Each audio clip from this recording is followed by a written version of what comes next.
Students, आज हम class 10 में बायोलॉजी साइंस में आपका जो लेसन चल रहा है लेसन 2, उसी में आज अगला टॉपिक लेकर आए हैं जंतुओं में तंत्रिकी समन्वय।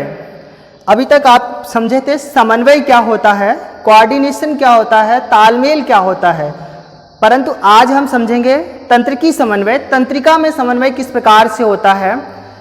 तो देखिए क्या है, बहुत छोटी सी डेफिनेशन दी गई है, इसी डेफिनेशन में हम पूरा क्लियर कर लेते हैं कि तंत्रिका तंत्र अपनी तंत्रिका कोशिकाओं और तंत्रिका सूत्रों द्वारा शरीर में होने वाली कायिक, व्यवहारिक और शारीरिक क्रियाओं का समन्वय करता है। सबसे पहले तो तंत्रिका तंत्र समझना है कि क्या होता है। तंत्रिका तंत्र को इंग्लिश में नर्वस सिस्टम कहते हैं। ये हमारे शरीर में होने वाली क्रियाओं को संचालित करता है। जैसे कि कोई भी कार्य करना है, कोई भी क्रिया करनी है, तो उस क्रिया को करने के लिए तंत्रिका तंत्र हमारे मस्तिष्क को मैसेजिंग करता है, यानी सूचना देता है। और जब ये सूचना दे देता है तो हमारा मस्तिष्क उस कार्य को करने के लिए तैयार हो जाता है और उस कार्य को संपादित करता है। तो उसी यानी तंत्रिका तंत्र और कर्ता किससे है, ये नर्वस सेल्स के द्वारा या नर्वस थ्रेड, जिन्हें हम सूत्र कहते हैं हिंदी में, इनका प्रयोग करके शरीर में अनेक क्रियाएं होती हैं, उनको जो है संचालित करता है। जैसे कायिक क्रियाओं में क्या होता है, जो हमारे शरीर में सामान्यतः क्रियाएं होती हैं, जैसे हृदय का धड़कना, भोजन का पाचन और अवशोषण, उत्सर्जन, श्वसन, इस प्रकार की जो क्रियाएं होती हैं उनको भी नर्वस सिस्टम संचालित करता है, नियंत्रित करता है।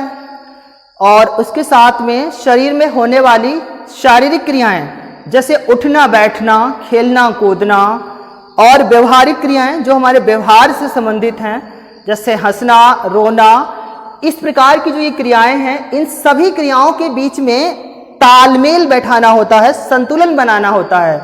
क्योंकि अगर नर्वस सिस्टम कार्य को करने से बाद में सूचना देता है, कार्य पहले हो जाता है, तो दोनों के बीच असंतुलन हो जाएगा और असंतुलन की वजह से किसी न किसी प्रकार का विकार उत्पन्न होगा, यानी कि रोग उत्पन्न हो जाएगा।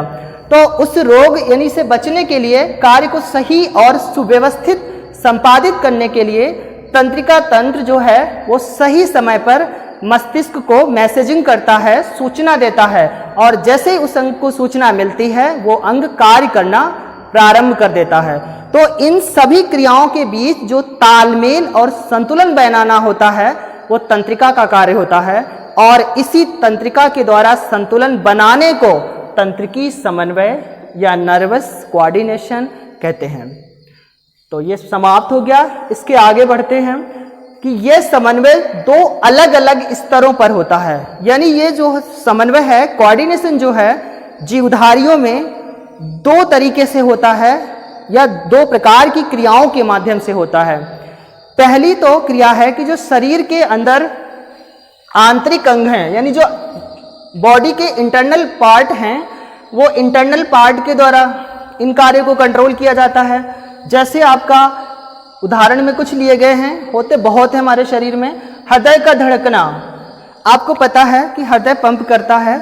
अगर हृदय का पंप करना बंद हो जाए तो व्यक्ति की मृत्यु हो जाती है, जिसे हम हार्ट अटैक या हृदयाघात कहते हैं। तो हृदय के पंप करने के लिए हमारा नर्वस सिस्टम, तंत्रिका तंत्र, सही समय पर उसको मैनेजिंग यानी करता है और मैसेजिंग भी देता है, सूचना भी देता है, जिससे हृदय निरंतर धड़कता रहता है।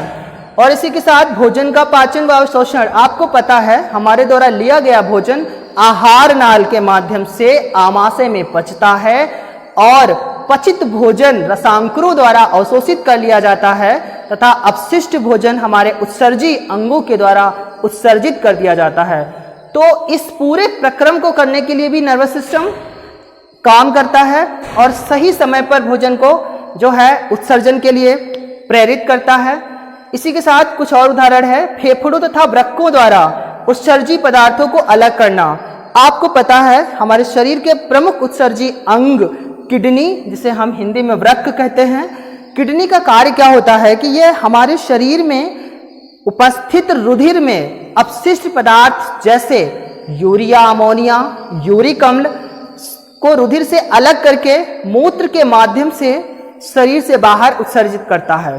तो इस पूरे प्रक्रम को भी करने के लिए तंत्रिका तंत्र कंट्रोल करता है और उसको सही समय पर जो है रुधिर से उत्सर्जित पदार्थों को छानता है, यानी अलग करता है हमारा वृक्क, और उसमें भी तंत्रिका तंत्र अपना कार्य करता है।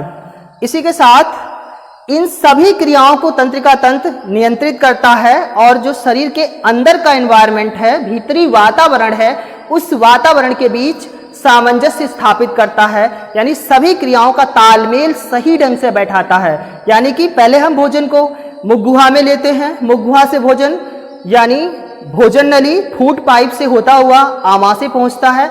आमाशय के बाद वही भोजन पचता है। पचित भोजन रसांकुरों द्वारा अवशोषित होता है।